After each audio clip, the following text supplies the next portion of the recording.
नमस्कार। आज मैं आपको एक ऐसी कहानी सुनाने जा रहा हूं जो अपने आप में बहुत ही अनोखी है और ये भारत में लगभग 5000 साल पहले घटित हुई थी। ये कहानी है ऋषि च्यवन की, जो उस समय के बहुत बड़े तपस्वी थे, बहुत ख्याति प्राप्त थी उनको, और वो गंगा नदी के किनारे अपनी पूजा में लीन थे, तपस्या में लीन थे।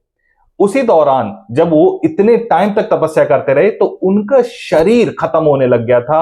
उनका शरीर पर दीमक चढ़ने लगी थी और शरीर बिल्कुल मिट्टी जैसा होने लगा था। सिर्फ दिखती थी तो उनकी दो आंखें जो दूर से चमकती थी। उसी दौरान वहां के एक बहुत बड़े राजा थे जिनकी बेटी थी सुकन्या। अब वो सुकन्या एक दिन जंगल में आखेट करती हुई आई अपनी सहेलियों के साथ, और उसने देखा कि दूर से एक मिट्टी का एक हल्का सा शिखर सी बनी हुई है, लेकिन उसमें से दो हीरे जैसी चीजें चमक रही हैं।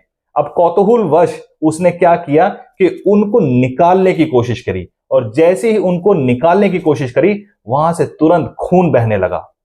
सुकन्या डर गई, और सुकन्या डरने के बाद में तुरंत अपने पिताजी के पास भागी कि पिताजी, ये मेरे साथ ऐसा हुआ है। वो उस समय के बहुत बड़े राजा थे, उन्हें समझते देर न लगी कि ये कुछ बहुत बड़ी घटना हुई है।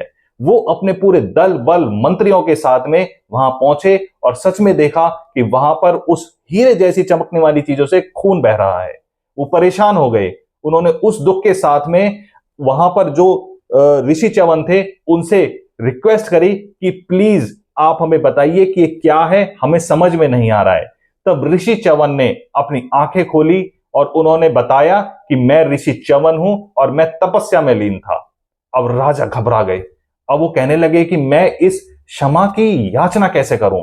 तो उन्होंने प्रतिबद्ध होते हुए अपनी सुकन्या, जो उनकी बेटी थी, उसका हाथ दिया ऋषि च्यवन के हाथ में और बोला कि ऋषि च्यवन, जो मेरे से गलती हुई है, जो मेरी पुत्री से गलती हुई है, इसको मैं आपसे क्षमा मांगता हूं और मैं अपनी पुत्री का विवाह आपसे करना चाहता हूं।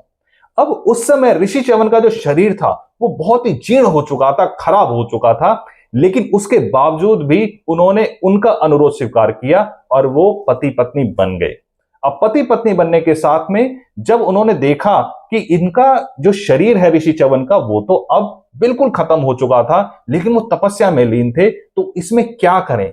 और इस चीज को सारे देवी देवता भी देख रहे हैं, क्योंकि ऋषि च्यवन उस समय बहुत बड़ा नाम हुआ करते थे। तो देवताओं के जो वैद्य थे अश्वनी कुमार, वो विचार करते हुए ऋषि च्यवन के पास आए और उन्होंने बोला, हे ऋषि च्यवन, आपका जो शरीर खराब हो चुका है, अगर आप इजाजत दें तो क्या हम इसको ठीक कर दें और हम आपकी जो उम्र है, आपकी जो शरीर खराब हो चुका है, उसको हम वापस से ठीक कर सकते हैं। अश्वनी कुमार देवी देवताओं के वैद्य थे। देवी देवताओं भी उस समय बीमार हुआ करते थे, उनका इलाज अश्वनी कुमार ही करते थे। अश्वनी कुमार दो भाई थे। अब अश्वनी कुमार ने जब ये बात बोली तो ऋषि च्यवन ने कहा कि ये होगा कैसे।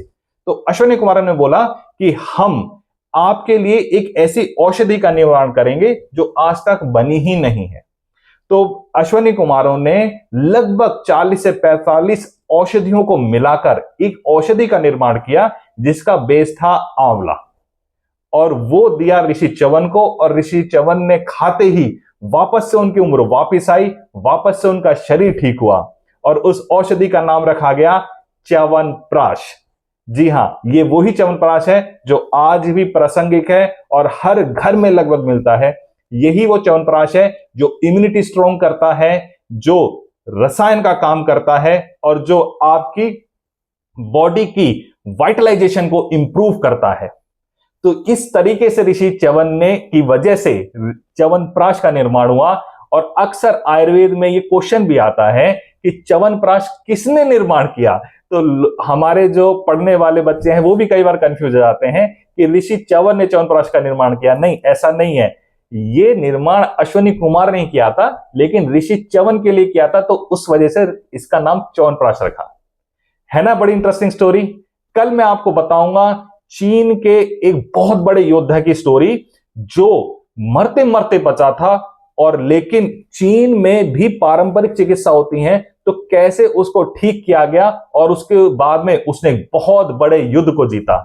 तो मिलते रहिए, जुड़ते रहिए हमारे चैनल के साथ में, और प्लीज सब्सक्राइब कीजिए और लाइक करते रहिए हमारी वीडियोस को।